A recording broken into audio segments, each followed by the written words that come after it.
নমস্কার, সোনালীর রান্নাঘরে সবাইকে স্বাগত জানাই। আজ বানাবো চিকেন কারি। নিয়েছি 700 গ্রামের মতন চিকেন, 3টে পেঁয়াজ কুচি, কিছুটা রসুন কুচি, আর নিয়েছি কিছুটা আদা, জিরে, ধনে বাটা, টমেটো কুচি আর কিছু গোটা মশলা।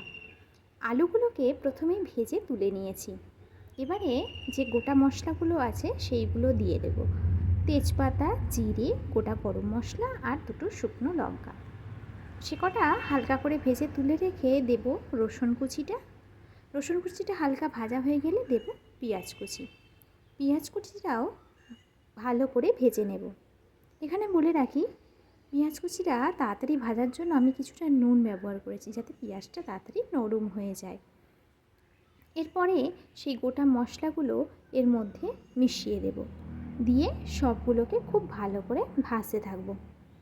ভাজা হয়ে গেলে দেব আদা, জিরে, ধনিয়া যেটা বাটা ছিল সেটাও ভালো করে ভাজা হয়ে গেলে, কাঁচা গন্ধ চলে গেলে দিয়ে দেব টমেটো কুচিটা।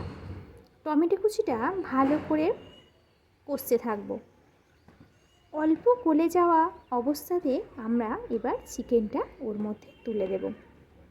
টমেটোটা একদম গলে যাবে এমনটা করব না। এর মধ্যে আমরা কিছু গুঁড়ো মশলাও অ্যাড করলাম। সেটা কি, নুন, হলুদ, লঙ্কা গুঁড়ো, এই সাধারণ মশলাই অ্যাড করা হলো। এক্সট্রা কোনো মশলা দিইনি আমি।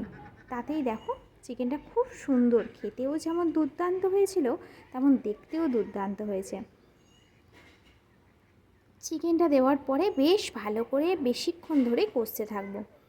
প্রথমে চাপা দেব না, বেশ কিছুক্ষণ ধরে নাড়াচাড়া করে কষতে থাকার পরে যখন দেখবে তেল ছাড়ছে, তখন কিছুটা দেব কাশ্মীরি লঙ্কার গুঁড়ো।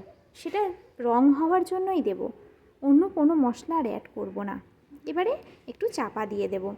চাপা দিয়ে দেওয়ার পরে দেখব একটু জল ছেড়ে দিয়েছে। সেটাও নাড়তে নাড়তে জলটা পুরোপুরি চলে যাবে এবং আবারও তেল ছেড়ে দেবে। দেখো তেলটা ভালো করে ছেড়ে দিয়েছে। বেশ কিছুক্ষণ কষার পরে একটা সুন্দর গন্ধ আর সুন্দর দেখতেও হয়ে যাবে। এবারে যারা কষা পছন্দ করো তারা এটাই খেতে পারো, কোনো অসুবিধা নেই। আর যারা এটাকে ভাতের সাথে বা রুটির সাথে খেতে চাও একটু ঝোল ঝোল করে, তাহলে এর মধ্যে এবার দেবে গরম জল। গরম জলটা দিলে খুব তাড়াতাড়ি হয়েও যায় আর টেস্টটাও খুব ভালো হয়। আমি কিছুটা গরম জল নিয়ে দিয়ে দিলাম। এবার ভালো করে মিক্সড করতে থাকবো, অপেক্ষা করব ফুটে যাওয়ার জন্য। এর মধ্যে আলুটাও দিয়ে দেব, দিয়ে চাপা দিয়ে দেব। বেশ কিছুক্ষণ ফুটার পরে আমরা চাপাটা খুলব। চাপাটা খোলার পরে আমরা দেখব যে আলুটা বেশ ভালো মতন সিদ্ধ হয়ে গেছে এবং চিকেনগুলো খুব সুন্দরভাবে সিদ্ধ হয়ে গেছে। দেখতেও কিন্তু দুর্দান্ত হয়েছে আর খেতেও অপূর্ব হয়েছিল। এবার দিয়ে দিলাম কিছুটা গুঁড়ো মশলা, গরম গুঁড়ো মশলা। দেখো চিকেনটা তুলে তোমাদের দেখাচ্ছি কতটা সুন্দর দেখতে হয়েছে, দেখেছো? যেমন জুসি হয়েছিল, খেতেও দুর্দান্ত হয়েছিল। তোমাদের কেমন লাগলো অবশ্যই জানিও। এই রকমভাবে বাড়িতেও বানিও, কেমন হয়েছে সেটা জানিও। কমেন্ট অবশ্যই করো। ভালো লাগলে অবশ্যই শেয়ার আর একটা লাইক দিয়ে যেও। আজ তাহলে আসি, টাটা, বাই বাই, ভালো থাকবেন সবাই।